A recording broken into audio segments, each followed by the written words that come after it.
The Archangel Chronicles, copyright 2022 by Raymond, all rights reserved. Chapter 13, Eyes to the East.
The victory of the Red Scythian queen in the race caused an enormous sensation in Alexandria. To say that they became celebrities or superstars, fawned over and mobbed by the ancient version of the fans and paparazzi, would be an understatement. Posters began appearing all over the city. Graffiti celebrating the victory was scratched, drawn, or painted onto walls in public spaces. Axia and her brothers became the main subject of conversation among innumerable taverna patrons. Her name was repeated over and over in the Emporium and other public spaces. Overnight, virtually the entire sporting population of Alexandria donned scarlet ribbons, silks, and red scarves, or dyed tunics bearing the colors of the Reds. The whole city had been converted. Fortunately, or unfortunately, depending on your point of view, my fame and fortune was boosted to another level as well. It was gossip, whispered, and repeated amongst the poor and the rich alike that it was I who had brought her back from the dead, or released her from a witch's curse, and scared away the evil spirits who caused her demise. Together with this, rumors began to spread that I had cured myself of a bite from a deadly cobra, and that I had risen from a certain death. At first, I didn't know what to do about this. I was completely baffled. It was no longer possible for me to walk about in the relative safety and security of my prior anonymity.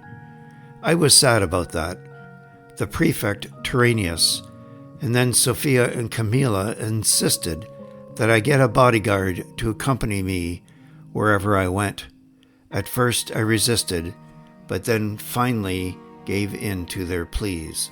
At dinner one night, with the prefect and Honorius at the royal palace, I was presented with the very man who would be my bodyguard, none other than Marius Cassius Scarus, the first centurion and primus pilatus of the first cohort of Legio III Serenica, detached for special duty to protect me and my household. Scarus was dressed in civilian clothes, a long white tunic, belted at the waist, with an over-shoulder strap attached to his gladius or sword, worn on the left side. He wore a white cloak, pinned with a gold medallion at the shoulder. He proudly wore his medallions and medals and awards suspended from a heavy necklace around his neck, and of course the legionnaire's standard hobnail sandals, the Caligula. He looked like a linebacker, thick-boned, solid, powerful, with a thick neck as wide as his bullet head, and a weightlifter's forearms.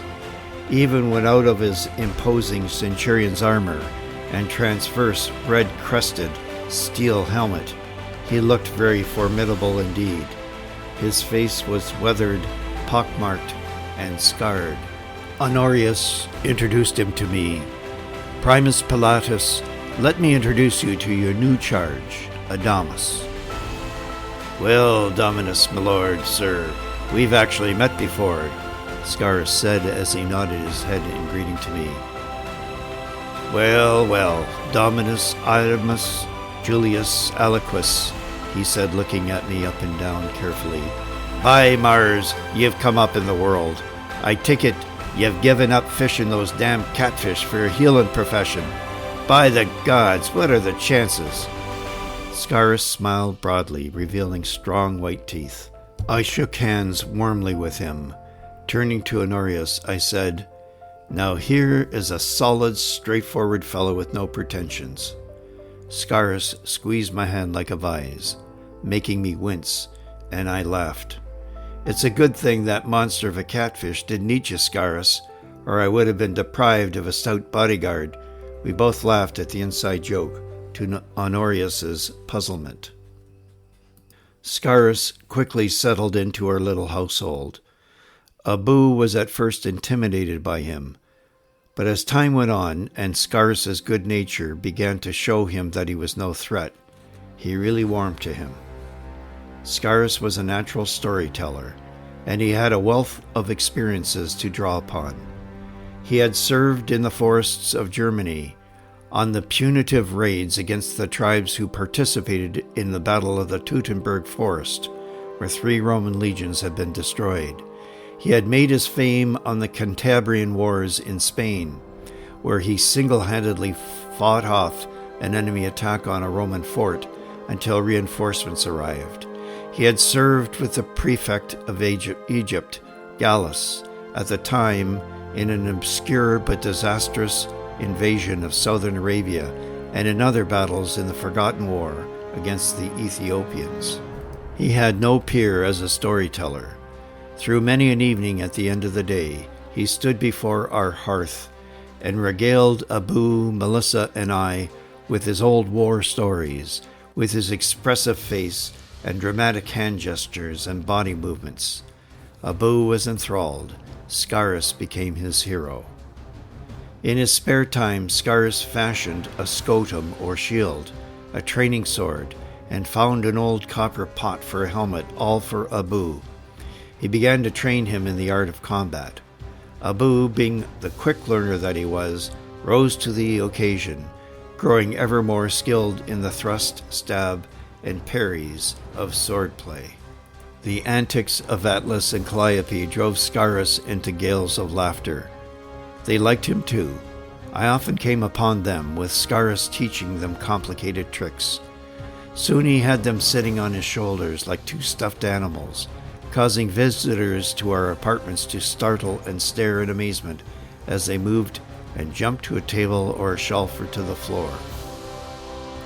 Scarus, being my bodyguard, accompanied me on my visits to see Sophia at the museum or the library, or when I went to see her at her apartments in the evenings. I introduced him to Sophia at the end of a long day after treating the usual cases of broken bones, contusions, concussions, and abrasions following one of those races at the Legion.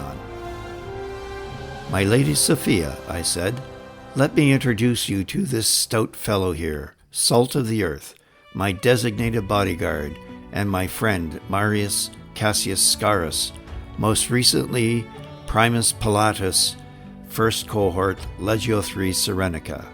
He has been tasked to guard me, a humble physician. For what reasons I do not know. Sophia, ever gracious and beautiful, extended her hand to Scarus, who immediately blushed beet red, bowed deeply, and brought her hand to his forehead.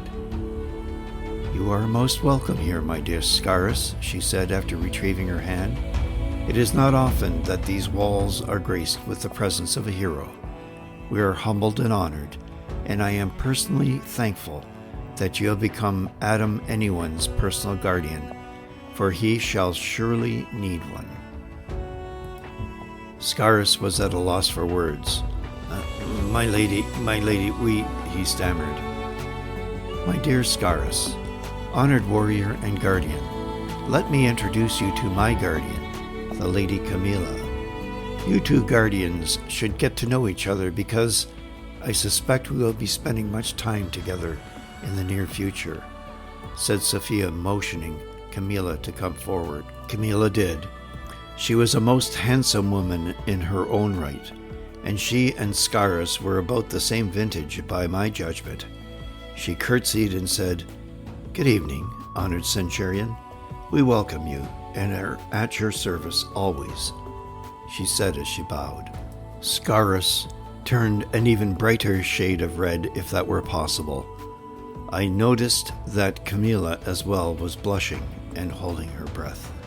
Scarus bowed deeply. "Madam," was all he could muster at the time. On the way home at the end of the evening, Scarus, who could be a taciturn fellow at times, was positively gushing with words. "That Lady Sophia's a gem, physician," he poked me in the ribs, "and I can see that she has an eye for you, my man." "Amen, Scarus, and I am devoted to her," I replied.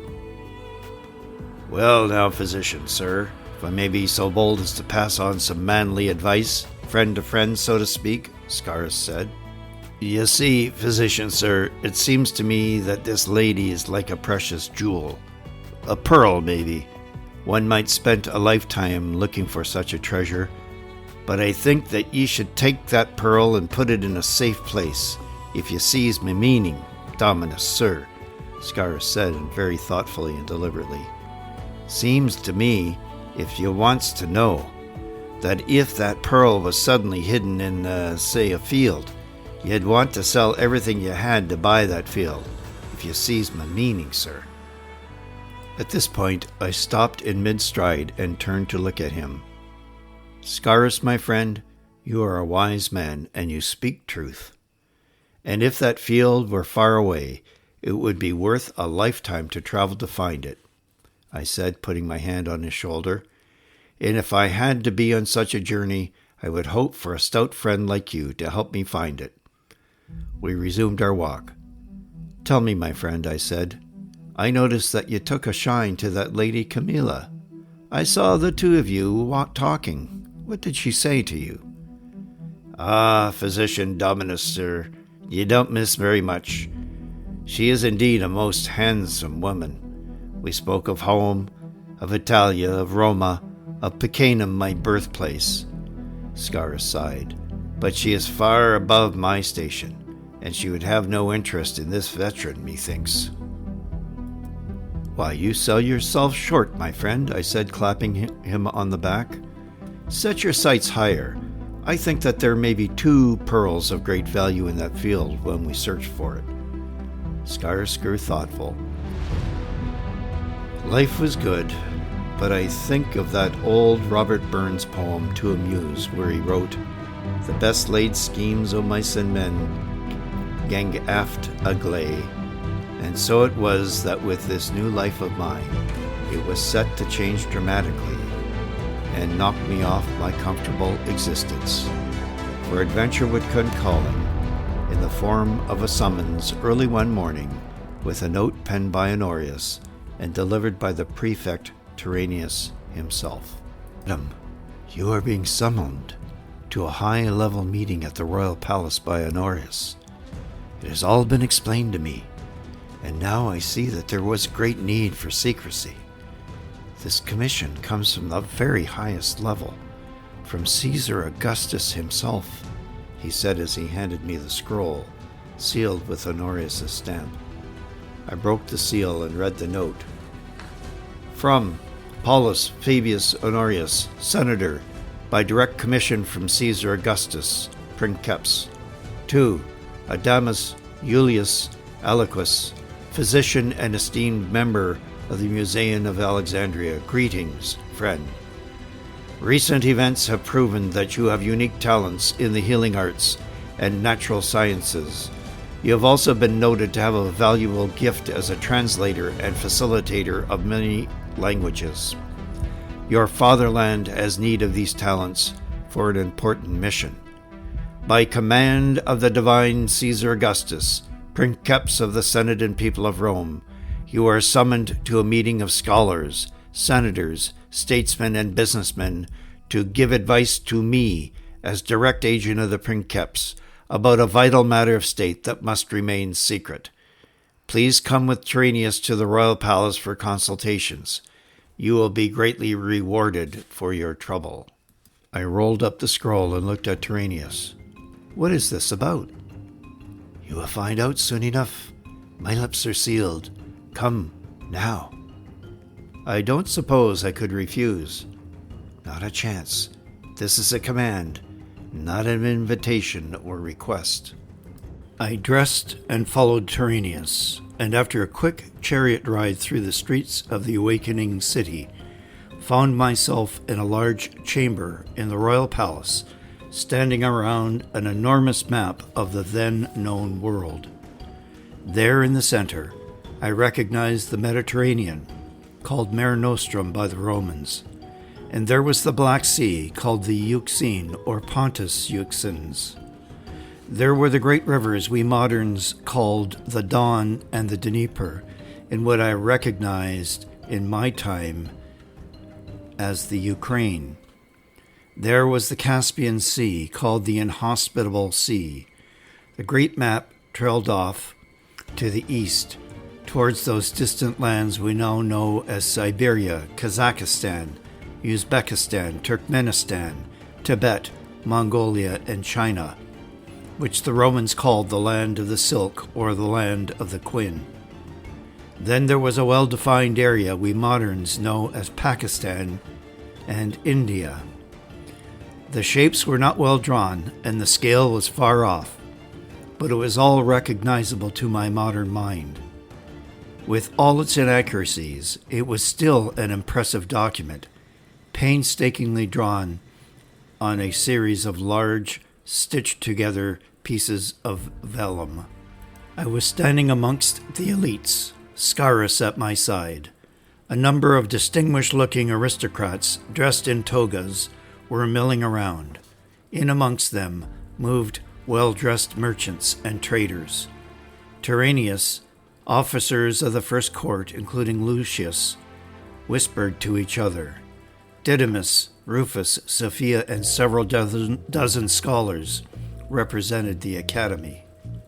To my surprise, standing in the middle of the group of these people, holding court, was none other than Theron, accompanied by Axia and her two brothers, being fawned over by the people in the group.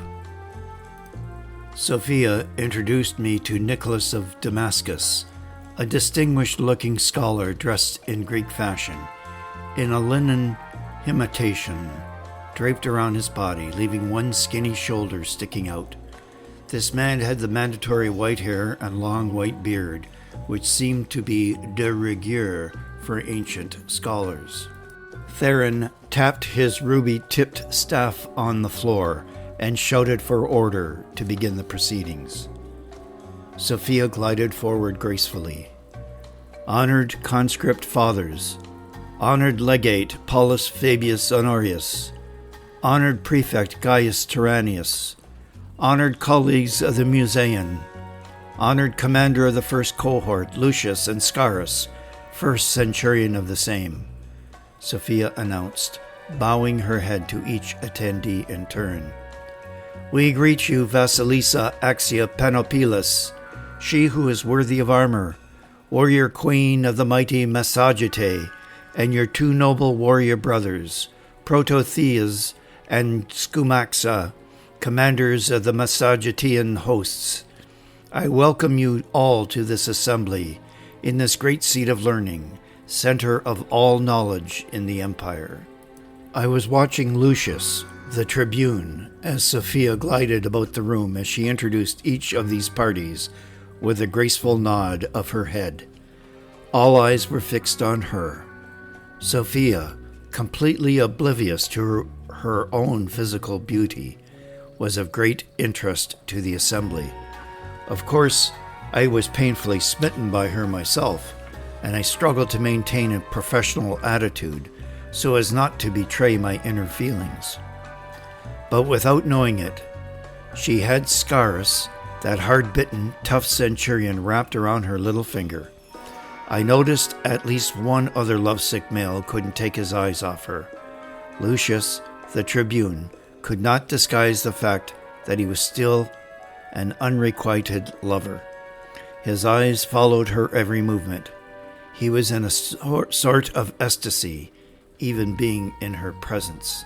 But Sophia was utterly unaware of the power that she had on these men. I looked towards Axia, flanked by her two muscular brothers, resplendent in her royal armor, silk trousers, and gilded greaves, red silk caftan with sleeves encrusted with golden animals, crowned with a high-peaked golden helmet, braided red hair spilling down her back. She looked every inch the queen. Her gaze, as well, was fixed on Sophia, as if she were watching some exotic bird. Axia looked serene but fierce, coiled like a spring with latent power. It seemed to me that she was still sizing Sophia up, and Axia was indeed a dangerous woman, I thought. Honorius stepped forth and urged all of the company to assemble around the large map on the marble table. "Hail, all honored guests here assembled. Hail Caesar, who has sent me here to give his greetings. Friends of Rome, one and all," he said. He raised a scroll in his right hand. "I have here a commission, penned and signed by the emperor himself. What you will be told must not leave this room on pain of death. What we are about to discuss will change the future of the empire and bring the wealth of the East to us all." Honorius turned to Axia and her brothers. "Great Vasilisa, the divine Augustus greets you as a queen of the sovereign lands of the Massagetae. We have spoken before this meeting, and you have given your sacred bond, sovereign to sovereign, as a friend of the Senate and people of Rome, to be sworn to secrecy, for which the emperor thanks you." He nodded to Axia and received a nod in return. "Worthy citizen, Nicholas of Damascus," he said, turning to the distinguished-looking scholar. "You are the court philosopher of Herod, king of Judea. You are a corresponding member of the Museum and the great library guild here in Alexandria. Your emperor greets you and has commanded me to thank you for your recent services. Pray, tell this assembly of your meetings with the ambassador from King Aziz from the lands of the Indus." Honorius yielded the floor of the assembly to Nicholas. Nicholas now stood before the assembly. He bowed respectfully to Honorius and then to the other members of the assembly. Out of the corner of my eye, I noticed that at the mention of Herod, Axia sat bolt upright, her eyes blazing at Nicholas. Uh-oh, I thought to myself. Unforeseen consequences. She obviously would be hostile to anyone associated with the friend of her enemy and poisoner, Eurycles. I would have to keep an eye on her and warn Honorius. Nicholas, in a scholarly, detached manner, stood before us, one hand clutching a fold of his himitation with his right hand and gesturing with his left, and in an easy, fluid manner to emphasize the points of his speech. "Worthy scholars and honored citizens here assembled," he began. "About 20 years ago, I was summoned to Antioch by the then governor of Syria. There I was introduced to a strange man, a type of monk or priest, who wore very little clothing, only a loincloth. He was an ascetic, I would say a radical one. He was unlike anyone I had ever seen before. He never seemed to eat or drink, nor did he ever seem to sleep. He was not affected by either the heat of the day, nor the coldness of the winter, or high mountain air. He walked about barefoot, and his only possession was a gnarled, well-worn walking stick and a small sack in which he carried all of his worldly possessions. His head was shaved, and his long, scraggly black beard, streaked with white, hung down to his waist. Strangely enough, this foreigner spoke perfect Greek. This man claimed to have been dispatched by his king Azes, whom he said was Lord of Barigaza, a Saku king from the lands of the Indoi. He claimed to have walked all the way from there with a few companions from his order of monks all across Asia to Syria. He had a scroll with him, a letter written by the king himself, again in perfect Greek. And here is what that letter said. Nicholas now pulled a scroll from the folds of his himation and unrolled it and began to read. To Gaius Julius Caesar Octavianus, now called Augustus Caesar, princeps of the Senate and people of Rome's, greetings. I, Azes, king of Barigaza, lord of 600 kings, send you greetings from my lands, over 27,000 stadia distant from the center of your great empire. Though the distance is great, we esteem thy friendship, O great ruler. The gymnosophist who bears this letter is highly esteemed amongst us. We wish to invite you to send an embassy to our lands so that we may discuss a treaty of friendship. We hereby give your envoys a guarantee of safe passage to our lands, to come here to any part hereof that pleases you, to establish a post for trading between our two great empires in peace. With the monk who bears this letter, whose name is Zarmochagus, we send you gifts, 8 servants, fragrant with perfumes for your service, a tiger from our deepest woods, a great serpent, 10 cubits in length, and a river tortoise, 3 cubits in length from our rivers, and a partridge larger than a vulture from our skies. In token of our wish for your friendship, and as a bond for our fidelity and good faith, we command Zarmochagus to make preparations for when you read this letter. He will give a demonstration of our bond and seal it with his sacred mystery. Nicholas rolled up the scroll and looked to the assembly. I conveyed this extraordinary man to Herod, my master. Herod dispatched a message to the princeps, and I accompanied Zarmochagus to Athens, where Caesar Augustus himself was spending the winter. Zarmochagus was physically spent from his long travels. He was downcast about the loss of his companions, for he had begun his journey with a company of his order, the servants who had been sent by the king as gifts, along with the tiger, the serpent, the tortoise, and the partridge. All of these died or escaped on the long journey, or were victims of bandits or pirates along the way. Despite my attempts to cheer him up by pointing out the astonishing fact that he had completed the journey alone, with no companions, equipment, transportation, clothes, and money, he had nevertheless succeeded in delivering the king's letter to the princeps.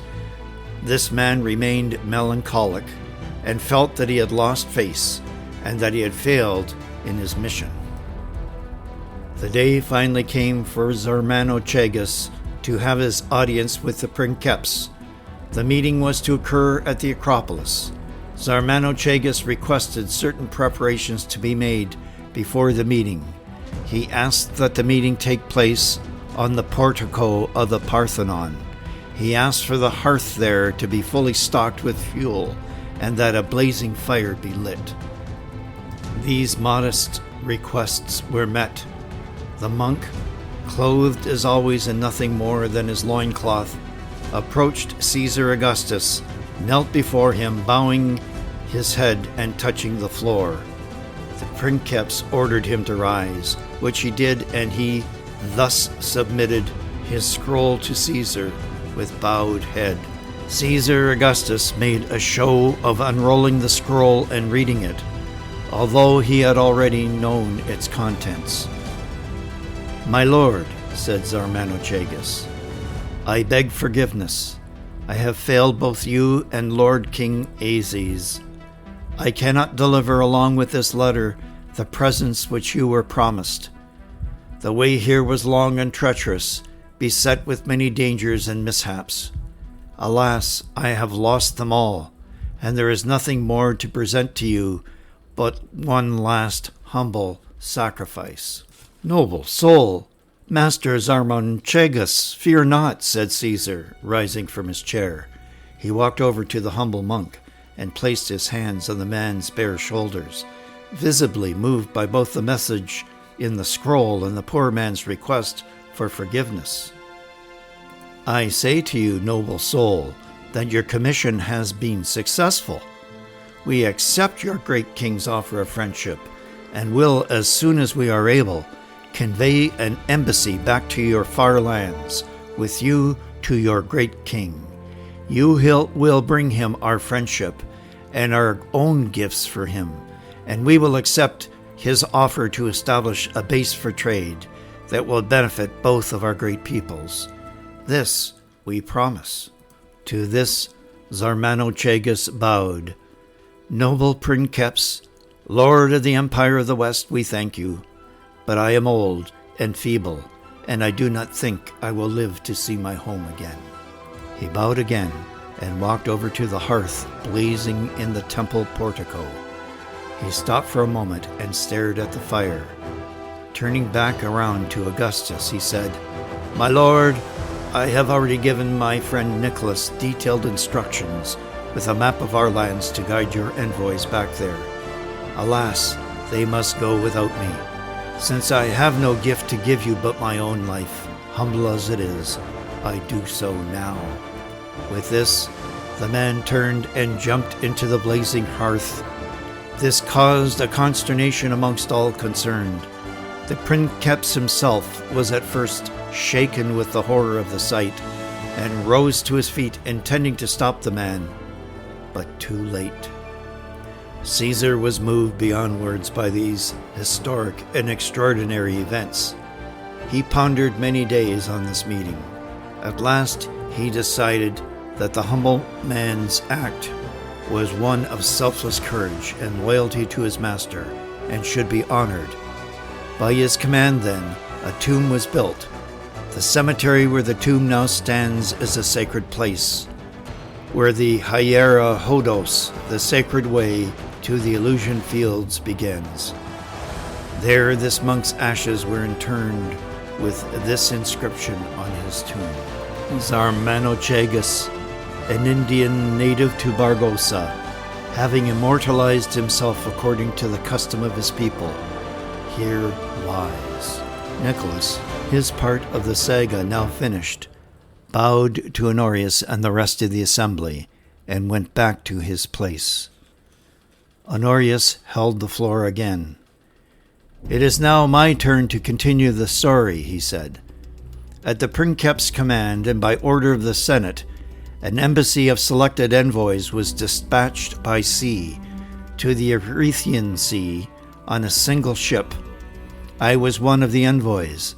We traveled many months, hugging the shoreline around Arabia, and at length, after many adventures, eluding pirates along the way, we did make contact with King Azes and did establish a treaty of friendship with him. Many gifts were exchanged, for we were able to bring gold, silver, colored glass vessels, and fine clothes, and red coral jewelry with us. In return, we were presented with 8 servants, a giant serpent more than 10 cubits in length, and this. Honorius clapped his hands 3 times. The crowd parted, facing the direction where Honorius looked. The large doors of the chambers opened. A procession came forward, 8 beautiful maidens, dressed in colorful embroidered silks, walked forward, bejeweled with fine gold chains and earrings, bangles and necklaces, ringed fingers encrusted with emeralds and rubies. They stepped forward behind 2 turbaned drummers, stripped to the waist, beating out a cadence. These maidens, with eyes averted demurely to the floor, elbows out, hands prayerfully together, slowly danced their way forward. Behind them were two more burly, muscular men, each holding a thick golden chain, which was attached to a golden collar. The collar was worn by a large Bengal tiger, walking gracefully between them, its eyes moving, surveying these curious beings in the assembly, who were in turn staring back at it, thunderstruck. Of course, in my other life, in that other world and existence, I had seen a tiger before. But I thought about just how exotic, how incredible, how exquisite it must have been for each person in that room to have seen a tiger for the first time. I thought about that well-known William Blake poem I had memorized in my distant school days. Tiger, tiger burning bright, in the forests of the night, what immortal hand or eye could frame thy fearful symmetry? In what distant deeps or skies burnt the fire of thy eyes? And on what wings did he aspire? What the hand dare seize the fire? Cries of astonishment went up from the assembly. All craned their necks and stood on tiptoes to get a better look. Honorius now continued with his story. Alas, honored company, the story is not yet over, nor even does it yet have a satisfactory beginning. Though we did manage to establish a post and returned with this and much more in the hold of our ship, we have not been able to repeat the voyage nor establish a stable route. Pirates have barred the way, but wait now, for there is more for you to learn. Honorius now turned again to Axia and Theron. Bowing to her, he said, Vasilisa and Theron, our friend, tell us of the Silk Road. Theron, ever the showman, stood before the assembly, planted his snakeskin-clad feet and walking stick topped with a large gemstone firmly, and began to declaim in his best and loudest circus announcer's voice. Theron repeated the story of the Scythians and of Axia Protothesis, Scumaxa and their father, King Bartatua. He told of the overland trade routes, traveling by the caravans of his father, of the Altai Mountains and the land of the Quinn. He told of the treachery of Artaxerxes, the murder of Bartatua, and the escape of Axia the queen and her brothers, and how they all found their way back to here, to Alexandria. On finishing his recounting, Theron paused for effect. He raised his bejeweled walking stick over his head and stomped it to the ground for emphasis. Murder, I say! Treachery! The usurper Artaxerxes has seized our caravans. He has blocked our trade routes over the Silk Road. He has aligned himself to the Parthians, so none may pass peacefully through those routes. He looked around the room, and voice rising proclaimed, But there is a way.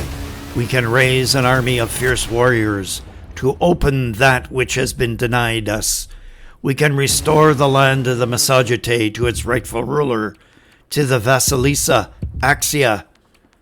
The assembly, already excited about the treasures and exotic animals that they had seen, listened spellbound to Theron's expert storytelling.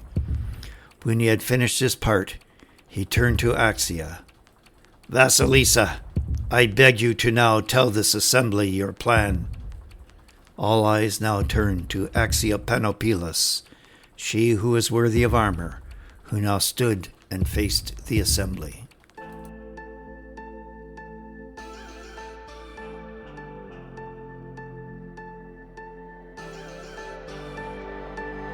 You say you're fine, but I can see right through. You're holding your secrets for way too long. This can't keep going on. With every lie, they keep on hurting you, getting away with everything they do. This can't keep going on. No, we're gonna find them. and I'm gonna fight for you. They better start hiding. We'll be running with the lions, lions. We'll be running with the lions, lions. They can't run, they can't hide. We won't stop until they're down. We'll be running with the lions, lions.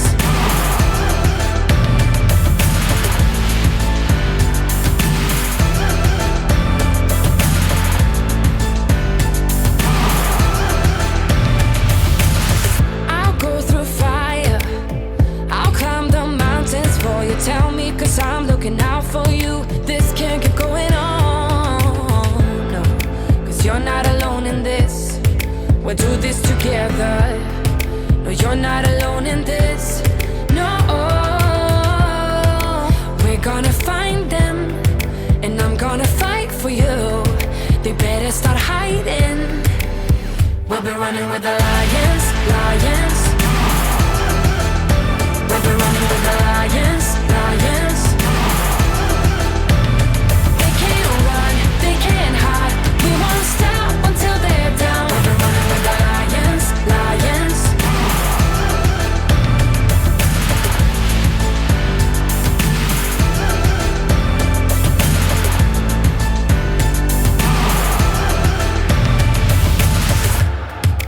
We're gonna find them.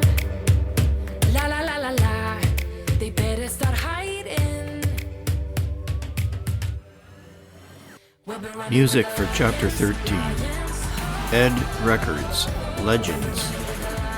Epic Sound, Yuta Kata by Sayuri Hayashi Egnell. Twins Music, Rise. Epic Sound, A March Across Ancient Land by John Abbott. Zach Nelson, Myth. Epic Sound, One Final Mission by Christopher Mo Ditlevson.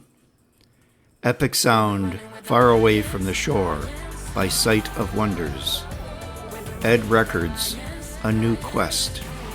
Epic Sounds, Mr. Payne by Lennon Hutton.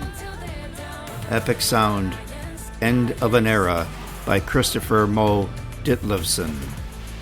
Epic Sound, To Valhalla by John Abbott.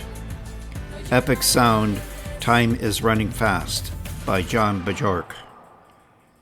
Alexander Vazinin, Danger. Epic Sound, Running with the Lions by Loving Caliber.